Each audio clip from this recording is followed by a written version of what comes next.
మా చెల్లి ఎక్కడ ఉన్నది? అరే పండుగ పూట ఆఫీస్ బంద్ పెట్టకు చెల్లె అని ఒక్క తీరే చెప్పిన ఇంటదా? చెప్పిన పని పక్క పెట్టి ఆమెకి ఇష్టం వచ్చిన పని చేస్తుంది. ఇంతకు చెల్లగారు ఏం చెప్తున్నట్టు? ఓ కెమెరామెన్ అన్నా, అరే మా చెల్లెని చూపెట్ట అంటే పండుగ పూట ఎవరినో పూజ చేసుకున్నట్టు వాళ్ళని చూపెడితే ఏంది నాకు అర్థం కాదు. ఓ అల్లం వెల్లిగడ్డ అమ్ముకునే చెల్లె నువ్వేనా పూజ చేసేది? వాయమ్మో ఎన్నలేందుకు పూజలేందమ్మా? అన్న పండగ పూట నేను పంచాయతీ పెట్టదలుచుకోలేదన్నా. ముచ్చటేందో చెప్పరా? అదే నాకు మస్తు పూజలు ఉన్నాయి. ఏ రంగు పువ్వు పెట్టాలి? ఏనాడన్నా పూజ చేస్తే కదా ఇవన్నీ తెలియనీకే. గుడ్, ఎల్కేజీలో పడండి. సరే సరే చెల్లె నువ్వైతే పూజ చేయి. ఐటమ్ కస్సలు ముచ్చటేందో మాట్లాడుకుందాం కానీ. ఓ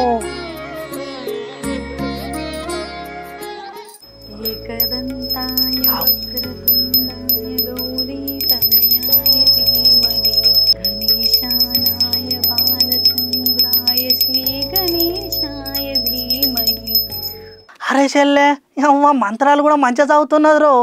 ఏహే లేదు లేదు చెల్లె పక్క పోతే ఏమన్నా స్పీకర్ బాక్స్ ఇది. ఓ పండగ పూటను వదిలేస్తున్నాను కానీ ఉత్తప్పుడైతే నా నోట్లో ఎన్ని వస్తే అన్ని చెప్పేద్దు.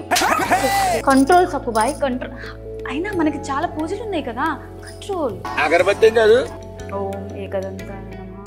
అయ్యో చెల్లె గీ మాత్రం మంత్రాలు నాకు రావా? ఓం ఏకదంతాయ నమః, ఓం లంబోదరాయ నమః, ఓం వాసుదేవ నమః. అరే ఎవరిని అవ్వ, మా అన్న కూడా మంత్రాలు చదువుతుండు. ఊపిరి బుగ్గలు ఊదేటోడు కూడా ఇవాళ రేపు మంత్రాలు చదువుతుండు. చలికాలం అంటే ఇదేనేమో. ఇది చలికాలం కదా, అయినా మొన్ననే కదా ఆనలు పడ్డాయి. పూజలు చేస్తే నాకు అసలు ఏమైతుందో నాకే తెలీదు. పూజలు అంటే ఇట్లుంటాయా? ఆగమాగం అవుతుంటా. ఒక్కొక్కసారి బుర్రనే పాడైతుంది నాకు. అగో మళ్ళీ ఏమో అంటున్నది కదా చెల్లె. ఇక నీతో నాకు ఎక్కువ పని లేదు కానీ పూజ అయ్యిందా? ప్రసాదం ఏమైనా తెస్తానవా లేదా? నాకు ప్రసాదం అంటే మస్తు ఇష్టం చెల్లె. అబ్బా దీనికైతే ముందుంటావు. అసలు వచ్చిన ముచ్చడేందో చెప్పు. అరే నీ అవ్వ ఎప్పుడు ప్రశాంతంగా పూజ చేసుకుందామని ఆఫీసు బంద్ పెడితే నీళ్ళెళ్ళేను రాబాయ్. ఓ సారీనా, సారీ సారీ సారీ. రామేశ్వరం పోయినా శనీశ్వరం వదలనట్టు నీళ్ళు వదిలేంది నాకు. నెక్స్ట్ ఏం చెయ్యాలి? ఇదేందో నాకైతే అర్థమే అయితలేదు. పూజ ఎప్పుడో ఒకసారి చేస్తే ఇట్లనే ఆగమాగం అవుతారు.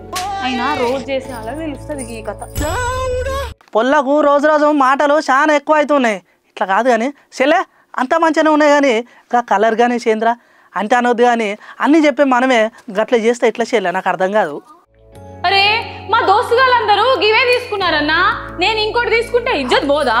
అమ్మో ఇజ్జత్ పోతే సక్కుబాయిది ఇంకేమైనా ఉందా? ఏం మాట్లాడుతున్నావురా? నరాలు కట్ అయిపోయింది. అమ్మో అయినా మా కలర్ గణేశుడు ఎంత ముద్దుగున్నాడో చూసినావా? గణేష్ నేను పూజ అయితే మంచిగా చేసినా కదా. అది మంచిగానే ఉన్నాడు కానీ దేవుణ్ణి పూజ చేసి అంతా మంచిగా జరుపుకుంటారని దేవుడు చెప్తే మనమేమో కలర్ గణేశులు అని చెప్పి కలుషితం చేస్తున్నాం. అటు గాలి కలుషితమే, ఇటు నీళ్ళు కలుషితమే. ఏందో ఏమో ఇవాళ రేపు జనాలు చాలా గమ్మత్తుగా అయిపోతున్నారు. పండ్రి ఇగో అన్న, నువ్వు ఇప్పుడు ఈ టైంలో నువ్వు ఏ చెప్పినా నేను వినా. మా దోస్తులు కూడా నేను తక్కువ అయిపోతానన్నా. తక్కువ ఇక్కడ అమ్మో అస్సలకే వినా. నేనైతే ఇచ్చి పడేస్తా. నేనైతే రామచంద్ర వీడు ఓరాక్షన్ భరించలేకపోతున్నాను రా. అందరు నీ లెక్కన అనుకొని గల్లీకి ఒక వినాయకుని పెట్టి వాళ్ళ మధ్యలో ఐక్యత లేదని వాళ్ళే చెప్తున్నారు చెల్లె. నీకు ఈ ముచ్చట అర్థమైతలేదు నాకు. అవు మా అన్న చెప్పింది కూడా నిజమే కదా. ఏంది కనిపోయేది? నువ్వు ఒక తీరుగా చెప్తే పబ్లిక్ ఒక తీరుగా చేస్తున్నారు. ఏందో ఏమో. అయినా మా అన్నకే మెదడలేదు అనుకుంటే ఈ పబ్లిక్కి కూడా మెదడలేదు. వెళ్ళి విత్తిదే అనుకున్నా. మా చెల్లెకు జరింత మెదడు కూడా లేదు. చెల్లె నాయి కూడా వార్తలు అయిపోయినాయి.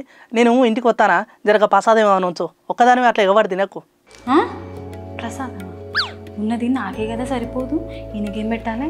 అయినా పక్క గల్లీలో ప్రసాదం ఉంటాయి కదా, గది తీసుకొచ్చి ఈయనకి ఇచ్చేస్తా. నమ్మేస్తాడు కదా అన్న. ఏమో గొలుగుతున్నావేంది చెల్లె? అరే నీ అక్క పూర ఒక్క దగ్గర ఉండదేమరా? ఏం లేదన్నా, నువ్వు ఇంటికి రా అంటున్నా. తీరుకు ఒక ప్రసాదం పెడతా నీకు.